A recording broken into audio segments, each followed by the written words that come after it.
Positive हो जाएगा, और ये 1 को मैं उठाकर इधर ले आती हूँ, आगे बात समझ में, और इस 1 को उठाकर मैं इस तरफ ले आती हूँ, तो हमारे को क्या आएगा, लेट्स सी, तो तो this will come out to be 1 - 1, ये देखो दिस 1 विल कम हियर,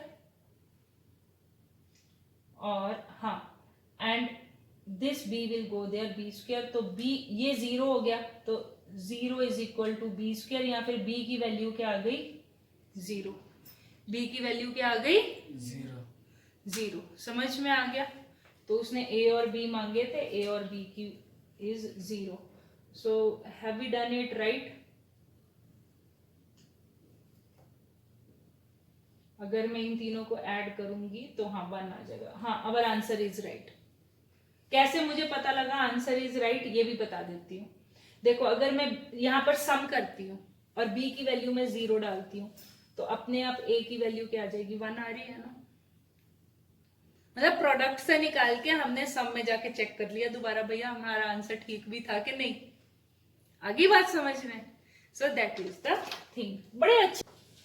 अब वो कहता है कि इसके जीरोज निकालो, सिंपल सी बात है, ये क्यूबिक पॉलिनोमियल है। देखो अब देखो कंफ्यूजन क्या आएगी, इसको देख के ये पता नहीं लगेगा कि क्यूबिक पॉलिनोमियल है कि नहीं, whether it is a cubic polynomial, yes और no, yes, even if the other terms are missing, बेशक x वाली टर्म मिसिंग है, बेशक कांस्टेंट मिसिंग है, but this is a cubic polynomial. क्यों, क्योंकि यहाँ पर जो एक टर्म आई है उसकी जो डिग्री है वो 3 है, आगे बात समझ में। अब इसको तुम कैसे करोगे, इसके फैक्टर्स निकालोगे। अब ऑब्वियसली अब तुम बोलोगे यहाँ तो मिडिल टर्म स्प्लिटिंग भी नहीं लगेगा, हमें देख के पता लग रहा है कि मिडिल टर्म स्प्लिटिंग नहीं लगेगा, फिर क्या करोगे भाई, ऐसे वालों में मोस्टली यू टेक कॉमन, क्या करोगे, कॉमन ले लो, ठीक है। अब px जो आपको गिवन है that is equal to x³ - 2x²। अब इस इन दोनों में क्या कॉमन हो सकता है, x² मैक्सिमम कॉमन हो सकता है ना, तो ले लो भाई x² कॉमन ले लो, जो चीज होती है वही कर लो, ठीक है।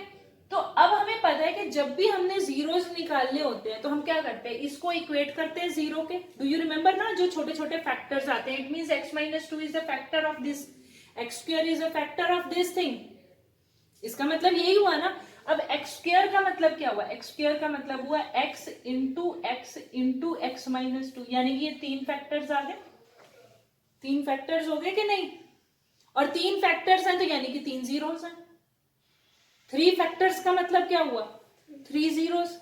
अब क्या करेंगे, 3 जीरोस निकालने के लिए क्या करेंगे, implies what, x is equal to 0, ये वाले x को इक्वल टू 0 करो, 0 आ जाएगा।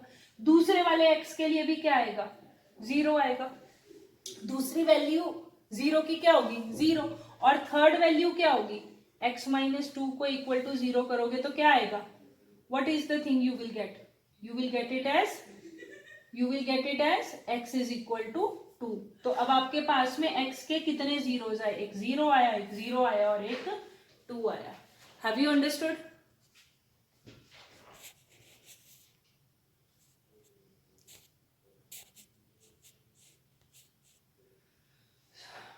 सो दीज आर द 3 जीरोस, समझ में आ गया।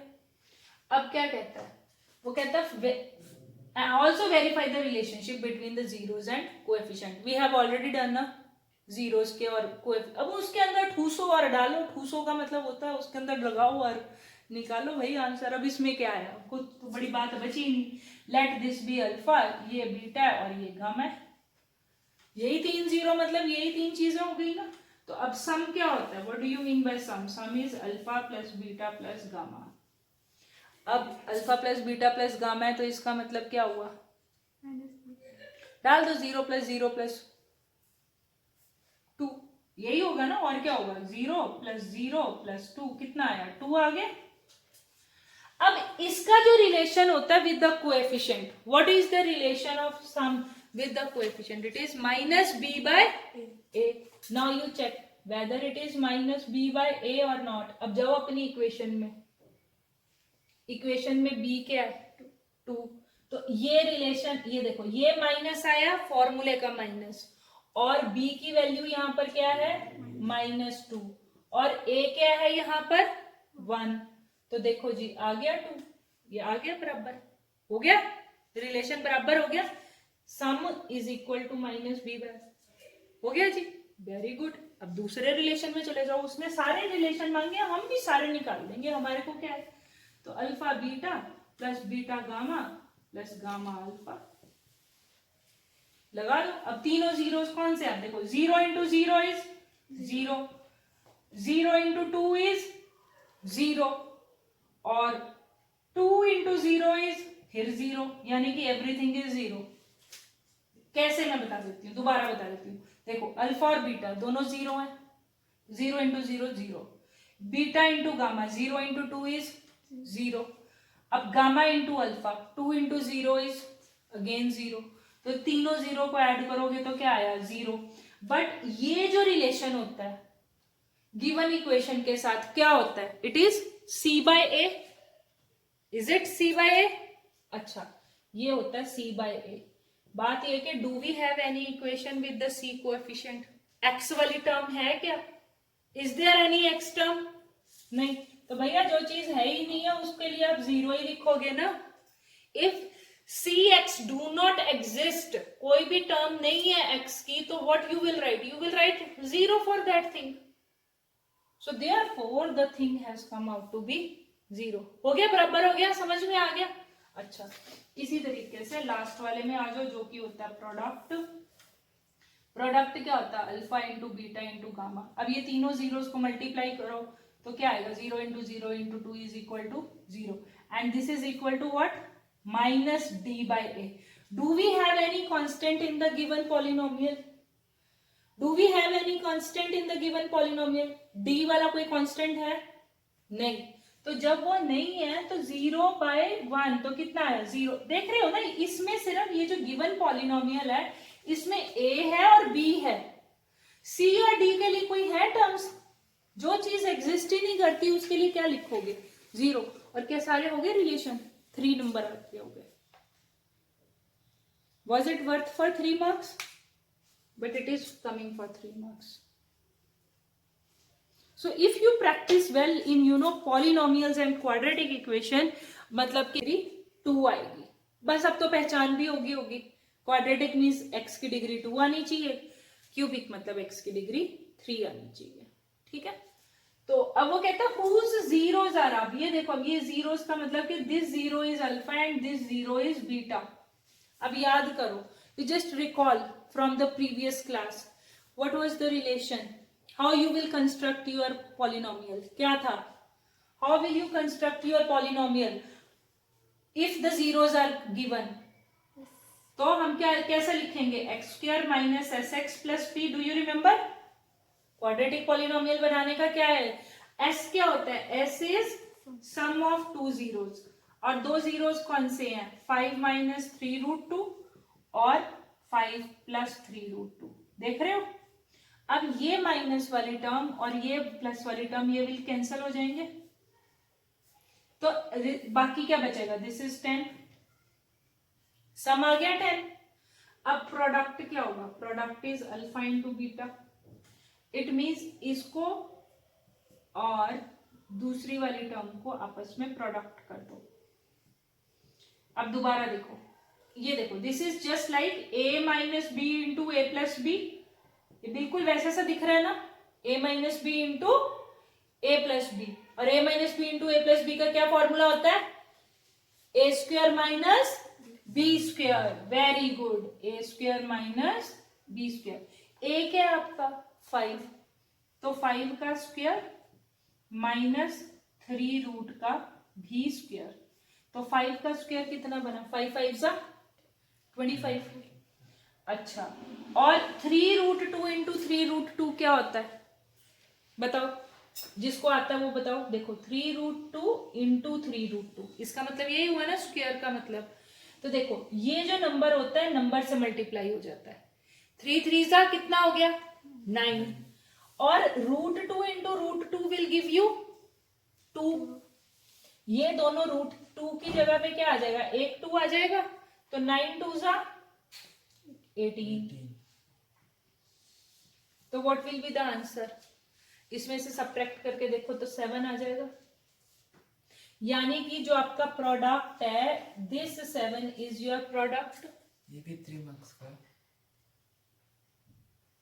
2 में भी आ सकता है, अगर 3 में नहीं आया तो 2 में तो श्योर आएगा। ठीक है, आगे बात समझ में। तो ये हो गया आपका प्रोडक्ट। तो हाँ, 3 मार्क्स में भी आ सकता है। क्यों आ सकता है? क्योंकि रूट वाली टर्म्स में मोस्टली बच्चे कंफ्यूज कर जाते हैं, प्रोडक्ट नहीं आता होता। आगे बात समझ में। रूट देख के असल में क्या होता है, बच्चों को ना रूट देख के बहुत वो हो जाती है घबराहट के अब क्या होगा, ऐसा होता है ना। नंबर होता है तो थोड़ी तसल्ली होती है, रूट देखते ही ऐसा हो जाता है पता नहीं क्या होगा। कुछ भी नहीं होता, वैसे ही होता है जैसे नंबर होता है। ठीक है, so this is the thing. Now you substitute your sum and product in this equation. ठीक है, तभी हमारे पास क्वाड्रेटिक इक्वेशन बनेगी ना।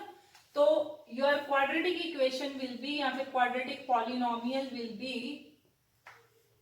X square minus S, S कितना आया 10, प्लस पी, प्रोडक्ट कितना आया 7। तो बस आ गई आपकी क्वाड्रेटिक इक्वेशन, डन।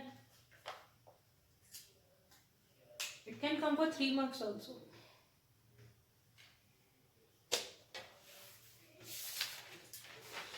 पहले से बेटर हुआ, डिवीजन मेथड वगैरह सब कुछ निकाल दिया हुआ है, तो अब आगे करने का कुछ मतलब नहीं है, क्योंकि लॉन्ग डिवीजन मेथड तो सब निकल गया हुआ है, अभी वो तो आएगा नहीं लॉन्ग डिवीजन मेथड। तो let's start with the quadratic equation. ठीक है, अब देखो क्वाड्रेटिक इक्वेशन हम ऑलरेडी पढ़ चुके हैं पॉलिनोमियल्स में, you know it is just polynomials में ही हमने we have covered you know our quadratic equation, quadratic polynomial. पर अभी तक हम क्या कर रहे थे, we were thinking that the quadratic equation जो थी या फिर क्वाड्रेटिक पॉलिनोमियल था, it was having you know 2 zeros alpha and beta and they both were real. Real का मतलब जैसे +2, -2, 3 या -3 या फिर 0 आ रहा था, like that values we were getting. लेकिन अगर इसकी बजाय रूट में आ जाए, समझ रहे हो, √3/2, √5/3, समथिंग लाइक दैट, या 3√5, तब हम बोलते हैं कि जो रूट्स हैं, then we will not tell to be zeros. अब सिंपल सी बात है, we can't tell them to be zeros, पर उसी की जगह में वी यूज अनदर नेम, उसका नाम क्या होता है, रूट्स। ठीक है, अब द थिंग इज, ऐसे वाले क्वाड्रेटिक इक्वेशन में where we are not getting the real values, हम क्या करते हैं, we follow our quadratic formula. जहां पर हमारी मिडिल टर्म स्प्लिटिंग नहीं लगेगी, वहां पर हम क्या करेंगे, हमारा क्वाड्रेटिक फॉर्मूला यूज करेंगे। अब क्वाड्रेटिक फॉर्मूला क्या होता है, देखो इक्वेशन तो क्वाड्रेटिक इक्वेशन वही रहेगी, स्टैंडर्ड क्वाड्रेटिक इक्वेशन आपको पता ही है। अब जैसे अब हम क्वाड्रेटिक इक्वेशन का चैप्टर स्टार्ट करते हैं, ठीक है, और आपको पता है कि उसकी स्टैंडर्ड क्या होती है, ax² + bx + c, मालूम है, ये सभी को मालूम है, इसमें तो कोई इश्यू नहीं है। अब quadratic formula, what is your quadratic formula, देखो वहां पर x इज इक्वल टू, अब ये जो x है असल में x की वैल्यूज है, वही है जो x के जीरोस है ना, वहां यहां पर हम क्या बोलते हैं, x के रूट्स। ठीक है, जीरोस रियल वैल्यू के लिए मोस्टली यूज करते हैं, और जो रूट्स है मोस्टली हम नॉट रियल वैल्यूज के लिए, यहाँ पर रूट आ जाएगा। तो इसका फॉर्मूला होता है you know b² - 4ac / 2a, ये होता है।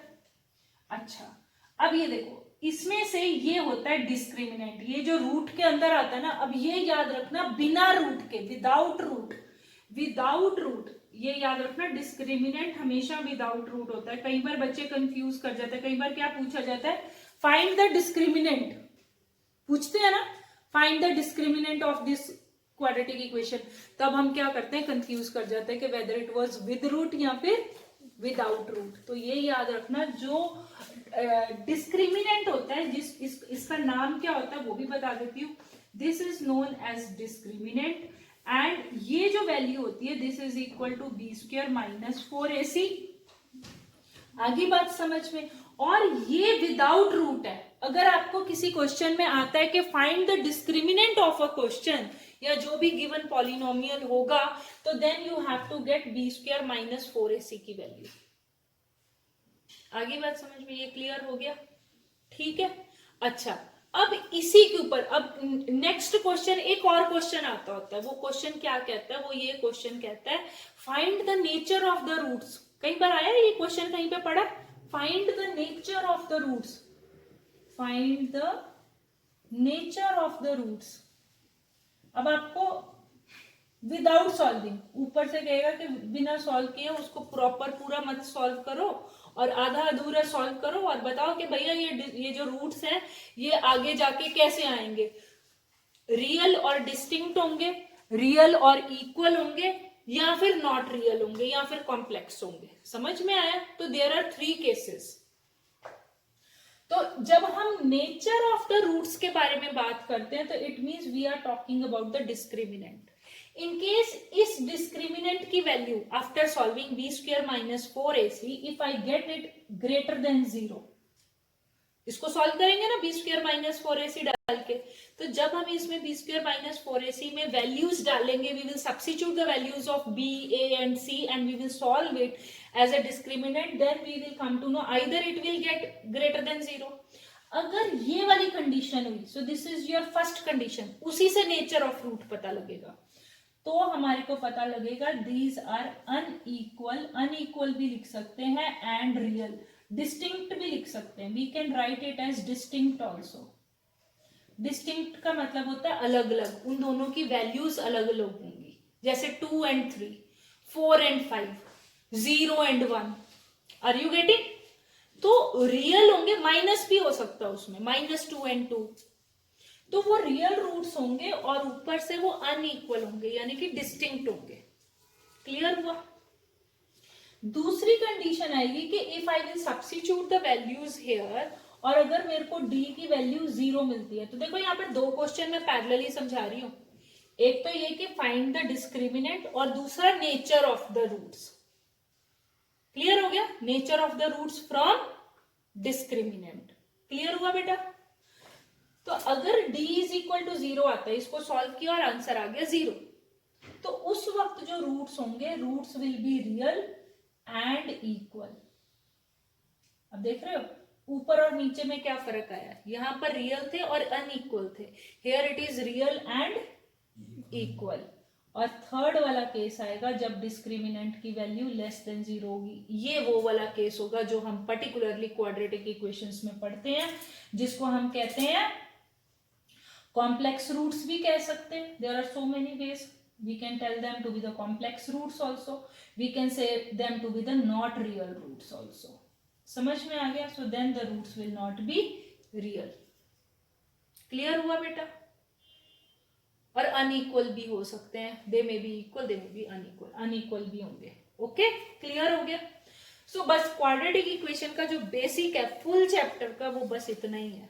This is the basic of your quadratic equation. हम 2 क्वेश्चन करेंगे आज इसके ऊपर and then we will wind up the things. तो एटलीस्ट तुम्हें जो मैंने आज बताया है उसको तुम्हें आ जाएगा ना करना, कि हमने क्या किया है सॉल्व, मतलब कि आज जो हमने बेसिक किया बेसिक में।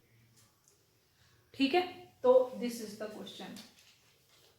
अब देखो, अब this is not in the format of ax² + bx + c, do we have? अब हमें पता है कि क्वाड्रेटिक इक्वेशन जब भी होगी तो उसका फॉर्मेट होना चाहिए ax² + bx + c, do you agree? Equal to 0, ऐसा होना चाहिए। अब ये तो है नहीं, तो हम क्या करेंगे भैया, इसको सॉल्व कर लो। जो चीज जिस फॉर्मेट में नहीं है we will change the format. कैसे करेंगे? ये a + b का होल स्क्वायर है, सो अप्लाई a + b का होल स्क्वायर फॉर्मूला। क्या होता है a + b का whole square formula? It is a² + b² + 2ab, ऐसा ही होता है ना? तो अब अप्लाई कर दो इसके ऊपर, तो क्या आ जाएगा? दिस विल बी x² + 5 का square is 25 + 5 2 = 10, 10 into x is, तो ये आ गया आपके पास में 10x इज इक्वल टू, अब इधर क्या करोगे? इधर ओपन द ब्रैकेट, ब्रैकेट के बाहर क्या है? 2, तो 2 will be multiplied by 5, 2 will also be multiplied by 3, ऐसा ही होगा ना? तो दिस विल बी 10x - 6। अब क्या करोगे? Now you take your all the terms on one side, क्योंकि हमने इक्वल टू 0 के लेकर आना है। आगे बात समझ में? तो हम सारी जो टर्म्स इस तरफ हैं उनको भी दूसरी तरफ ले आएंगे। तो 10x यहाँ पर पहले लिख लिया प्लस 25, और फिर यहाँ से लेकर गए तो माइनस 10x, इधर से लेके गए तो प्लस 6 इज इक्वल टू 0। ये 10x and minus 10x will get cancel. तो एक्स स्क्वायर की वैल्यू क्या आएगी, एक्स स्क्वायर प्लस सॉरी ये हो जाएगा 10 और 11 और एक ऊपर ये 3 31 इक्वल टू 0। ठीक है, अब क्या करेंगे, now you shift this 31 there, और कोई तरीका है नहीं है, तो क्या करोगे, x इज इक्वल टू, अब उसने क्या मांगा है, उसने क्या मांगा था, राइट द डिस्क्रिमिनेंट। तो ये आया हमारे पास में। सो उसने हमारे को रूट्स नहीं मांगे, उसने डिस्क्रिमिनेंट मांगा है। So discriminant is what, minus B plus minus B square minus 4a, oh sorry मैं पूरा क्वाड्रेटिक फॉर्मूला लिखने लग गई। It is B square minus 4ac, B square minus 4ac। अब देखो यहाँ पर एक और देखने वाली बात है कि do we have any equation with x, ऐसी वाली कोई भी इक्वेशन आ रही है बी एक्स वाली, एक्स वेरिएबल वाली कोई भी इक्वेशन आ रही है, नहीं। तो इट मीन्स क्या हुआ, b की वैल्यू हो गई 0, a की वैल्यू क्या आई 1, और कांस्टेंट क्या आया 31। आर यू गेटिंग, इसमें ये bx वाली term is missing, x square is there, constant is there, but x वाली टर्म इज मिसिंग। तो अब हम यहां पर डाल देते हैं बी स्क्वायर यानी कि 0 का स्क्वायर, 0 का स्क्वायर इज 0 माइनस 4a कितना आया 1 और c कितना आया 31। तो अब क्या आ जाएगा, so what is the answer, so this is minus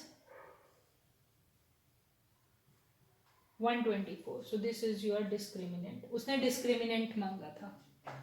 दोबारा देख लो क्वेश्चन को, अगर जिसको अभी भी डाउट है वो भी देख लो। मुझे डाउट है, बोलो। X square plus 25 plus 10x कैसे आया, 2 इंटू ए इंटू बी, तो 2 इंटू ए एक्स इंटू बी 10, तो 2 5 10, 10x इक्वल टू यहाँ पर ब्रैकेट ओपन की 10x माइनस 6। अब क्या कराएंगे, क्योंकि इसको फॉर्मेट को फॉलो करना है तो बाकी सारी टर्म्स इस तरफ लेकर जाएंगे। तो x square plus 10x plus 25, इसको इधर पकड़ के लेके गए माइनस x, ठीक है, कट गया, आगे बात समझ में। तो जब हमने देखा तो इसमें हमारे पास x वाली टर्म नहीं आई, तो इसलिए डिस्क्रिमिनेंट क्या बन गया, b square minus 4ac, substitute the values and you will get it as minus 124। आगे बात समझ में, कोई डाउट तो नहीं आ रहा बेटा?